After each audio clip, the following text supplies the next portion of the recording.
মাসুম ভাই এটা কি জাতের গরু ভাই? এটা নেপালি গির 100% গির। ভাই দাঁতছে কয়টা? এটা 6 দাঁত আছে। 6 দাঁত। জি। এটার ওজন যদি বলেন কেমন আছে? এটা ওজন 15 মণ প্লাস। 15 মণ প্লাস। জি। ভাই কত চাইবেন এটা 2026 কোরবানিতে? এটা চাওয়া দাম 560, তারপরেও কেউ আসলে আলোচনা করার সুযোগ আছে। আলোচনা করার সুযোগ থাকবে। জি। ভাই এই যে গরুটা আপনি যখন কিনছিলেন, এটা কেমন মোটা ছিল যদি হাতে দেখায় দিতেন ভাই?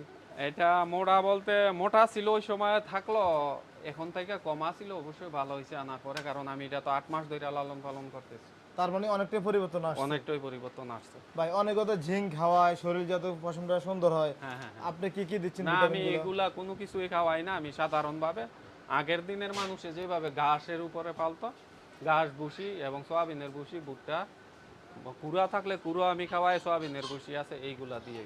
আচ্ছা তাহলে মানে আপনি আগের দিনে মানুষকে ফলো করে গরু ফেলতেছেন। অবশ্যই সেক্ষেত্রে কি খরচ কম না বেশি আপনার? আমার খরচ কম হয়। কেজি কত পরে করে আপনার দানাদার গুলো পরে? এবারই কেজি আমার 35 টাকার ভিতরে পড়ে। মাত্র? হ্যাঁ। কি বলেন, ওরা কালকে এক খামার ফেনি ভিডিও করছে, বলতেছে 50 টাকা কেজি পড়তেছে। 50 টাকা হইতে পারে, ওর পরে কোন ডিসিশনে পালে আমি জানি না, কিন্তু আমি ন্যাচারাল ভাবে পালি। কোনো অবৈধ কোনো কিছুর মাঝে আমি গরু পালন করি না। আচ্ছা মানে আপনি আপনার মতোই গরু পালন জি। করতেছেন।